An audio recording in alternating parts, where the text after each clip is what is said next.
Hello friend, कैसे हैं आप सभी।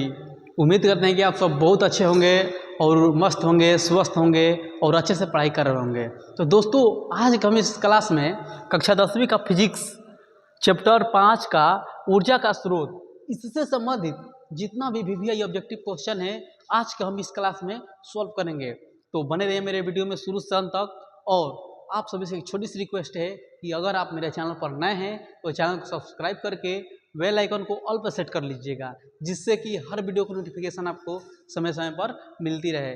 तो चलिए बिना देर किए हुए वीडियो को स्टार्ट करते हैं। तो देखिए दोस्तों, जैसा कि क्वेश्चन नंबर 1 है कि सौर सेल बनाने के लिए किस पदार्थ का उपयोग किया जाता है। सौर सेल बनाने के लिए किस पदार्थ का उपयोग किया जाता है। तो जो सिलिकॉन है ना, सौर सेल बनाने के लिए सिलिकॉन का उपयोग किया जाता है। इसका राइट आंसर हो जाएगा ऑप्शन नंबर ए। इसको भी याद रखते चलिएगा। अब देखिए क्वेश्चन नंबर 2 है कि ऊर्जा का सबसे अधिक प्रत्यक्ष और विशाल स्रोत क्या है। एक इसका कहने का मतलब है कि जो ऊर्जा का सबसे अधिक और विशाल स्रोत क्या है, यानी हमको सबसे अधिक मात्रा में ऊर्जा कहाँ से प्राप्त होता है भाई। तो देखिए, सबसे ऑप्शन नंबर ए है कोयला। क्या कोयला से हमको बहुत अधिक मात्रा में ऊर्जा प्राप्त होता है? नहीं।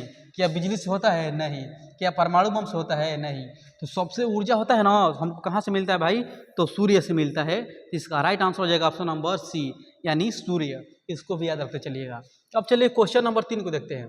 देखिए क्वेश्चन नंबर 3 है कि बक्सनुमा और सौर कुकर के ऊपरी भाग में लगा होता है। बक्सनुमा और सौर कुकर के ऊपरी भाग में क्या लगा होता है भाई? तो कांच की एक सीट लगा होता है। इसको भी याद रखते चलेगा, यानी ऑप्शन नंबर सी इसका राइट आंसर हो जाएगा। अब देखिए क्वेश्चन नंबर 4 है कि बायोगैस का मुख्य अवयव क्या है। बायोगैस का मुख्य अवयव क्या है भाई? तो देखिए ऑप्शन नंबर ए है इथेन, ऑप्शन नंबर बी है मीथेन, और ऑप्शन नंबर सी है ब्यूटेन, और ऑप्शन नंबर डी है प्रोपेन। तो इसका राइट आंसर हो जाएगा मीथेन। जो बायोगैस का मुख्य अवयव क्या है भाई? तो मीथेन है। इसको भी याद रखते चलिएगा, ठीक। तो मीथेन का सूत्र क्या होता है भाई? मीथेन का सूत्र होता है C4H सॉरी इसका सूत्र होता है CH3। तो चलिए अब क्वेश्चन नंबर 5 को देखते हैं। देखिए क्वेश्चन नंबर 5 है कि नवीकरणीय ऊर्जा का स्रोत क्या है भाई? नवीकरणीय ऊर्जा का स्रोत क्या होता है? तो देखिए इसका राइट आंसर हो जाएगा ऑप्शन नंबर सी, यानी जो सौर ऊर्जा है ना, ये क्या है? नवीकरणीय है। नवीकरणीय ऊर्जा जो हमें क्या होता है, प्राकृतिक यानी द्वारा मिला होता है, उससे क्या कहते हैं हम लोग? नवीकरणीय कहते हैं, ठीक। तो इसका राइट आंसर हो जाएगा सौर ऊर्जा। अब चलिए क्वेश्चन नंबर 6 है अनवीकरणीय ऊर्जा का स्रोत क्या है। अनवीकरणीय ऊर्जा का स्रोत क्या है भाई? तो इसका भी राइट आंसर हो जाएगा, यानी जीवाश्म ईंधन, यानी जो जीव द्वारा मिला होता है। यानी ये एक बार क्या हो जाएगा, कुछ समय तक चलेगा लेकिन ये खत्म हो जाएगा। तो उसको हम लोग क्या कहते हैं भाई? अनवीकरणीय। नवीकरणीय यानी जो कभी खत्म नहीं होता है उसे नवीकरणीय कहते हैं। तो ये क्या बोल रहा है? अनवीकरणीय यानी जो खत्म हो जाएगा। क्या सौर ऊर्जा कभी खत्म होगा लेकिन बहुत समय लगेगा ना। क्या पवन ऊर्जा, हवा खत्म होगा, जल ऊर्जा खत्म होगा, लेकिन जो जीवाश्म ऊर्जा है जैसे पेट्रोल हो गया, कोयला हो गया, सबका है जीवाश्म में आता है। तो ये सब क्या होगा? खत्म होगा। इसका राइट आंसर हो जाएगा ऑप्शन नंबर सी, यानी जीवाश्म ईंधन। अब चलिए क्वेश्चन नंबर 7 को देखते हैं। देखिए क्वेश्चन नंबर 7 है कि नाभिकीय विखंडन में किसका उपयोग होता है। नाभिकीय विखंडन में किसका उपयोग होता है भाई? यूरेनियम का होता है। तो इसको भी याद रखते चलिएगा। इसका राइट आंसर हो जाएगा ऑप्शन नंबर ए, यूरेनियम, ठीक। अब चलिए क्वेश्चन नंबर 8 को देखते हैं।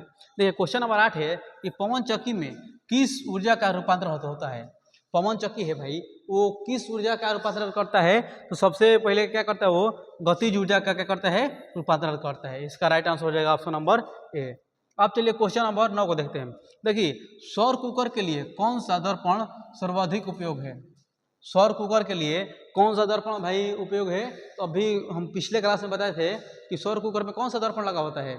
अवतल दर्पण, ठीक। तो इसका राइट आंसर हो जाएगा ऑप्शन नंबर बी, यानी अवतल। अब चलिए क्वेश्चन नंबर 10 को देखते हैं। देखिए क्वेश्चन नंबर 10 है कि आदर्श ईंधन कौन सा है।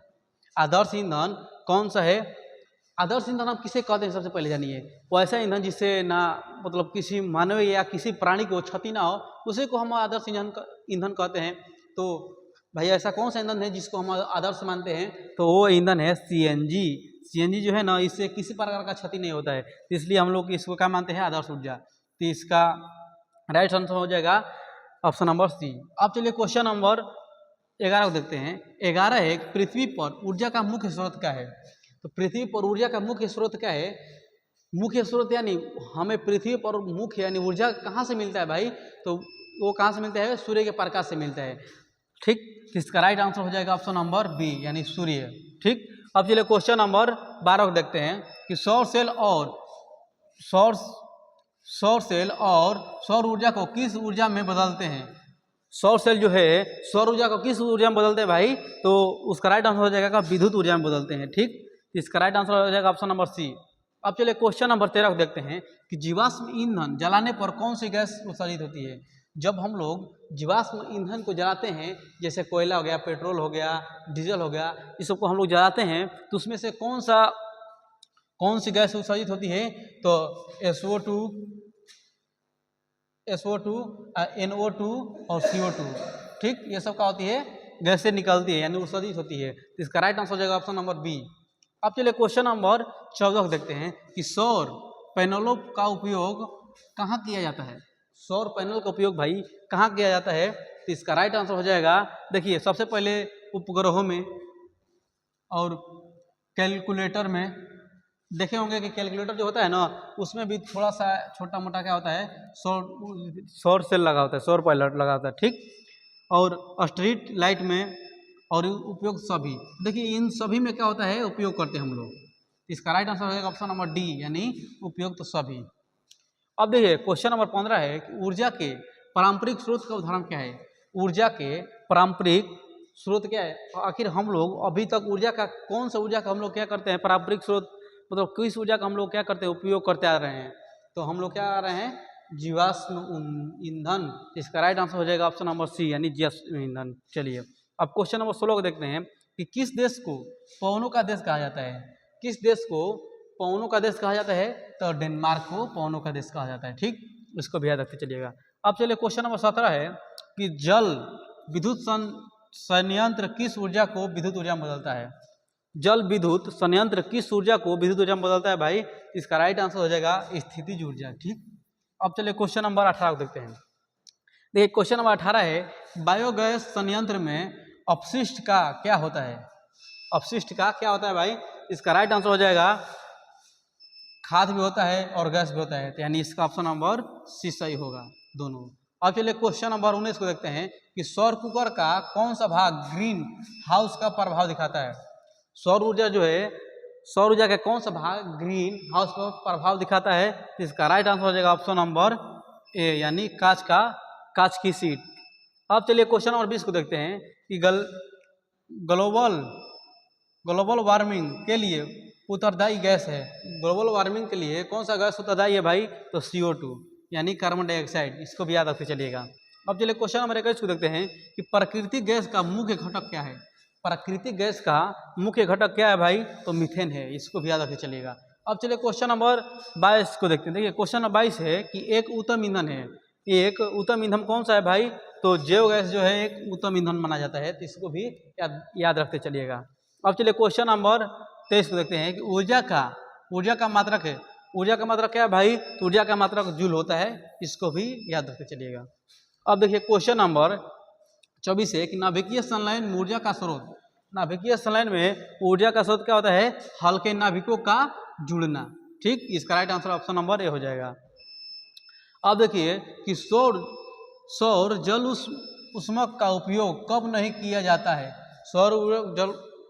सौर जल उष्मक का उपयोग कब नहीं किया जाता है, इसका राइट आंसर हो जाएगा कि बादलों के दिनों में। अब समझ लीजिए भाई, हम लोग सौर ऊर्जा का कब, जब बादल रहेगा तो उस समय हम लोग सौर ऊर्जा का उपयोग कर पाएंगे, नहीं कर पाएंगे, तो यही बोल रहा है। इसका right answer option number B हो जाएगा। अब चलिए क्वेश्चन नंबर 26 है कि कोयला किस प्रकार का संसाधन है। कोयला किस प्रकार का संसाधन है, तो हम तो अभी बताए कि जो वैसा संसाधन जो एक निश्चित मात्रा में रहता है, उसको हम क्या कहते हैं, अनवीकरणीय संसाधन। तो इसमें राइट आंसर जो कोयला है भाई एक नियमित है, एक निश्चित है, ये खत्म समाप्त हो सकता है, तो इसका राइट आंसर हो जाएगा ऑप्शन नंबर बी यानी अनवीकरणीय संसाधन है। ठीक, अब चलिए क्वेश्चन नंबर 27 है, हाइड्रोजन बम किस सिद्धांत पर आधारित है? जो हाइड्रोजन बम होता है ना वो नाभिकीय संलयन के सिद्धांत पे आधारित होता है, इसका right answer option number B हो जाएगा। अब चलिए क्वेश्चन नंबर 28 है कि सौर ऊर्जा को सीधे विद्युत में बदलने वाला यंत्र, जो सौर ऊर्जा होता है उसको सीधे विद्युत में बदलने वाला यंत्र क्या कहते हैं भाई हम लोग, उसको सौर सेल कहते हैं। ठीक, इसको भी याद रखते चलिएगा। अब चलिए क्वेश्चन नंबर 29 है कि जीव द्रव्यमान ऊर्जा का स्रोत कौन नहीं है? जीव द्रव्यमान ऊर्जा का स्रोत कौन सा नहीं है भाई? तो पेट्रोलियम नहीं है, इसका right answer option number A हो जाएगा। अब चलिए क्वेश्चन नंबर 30 है कि सबसे अधिक ऊर्जा किस ईंधन से प्राप्त होता है? तो सबसे अधिक ऊर्जा किस ईंधन से प्राप्त होता है भाई? इसका राइट आंसर हो जाएगा हाइड्रोजन से, यानी हाइड्रोजन से सबसे क्या होता है, अधिक ऊर्जा प्राप्त होता है।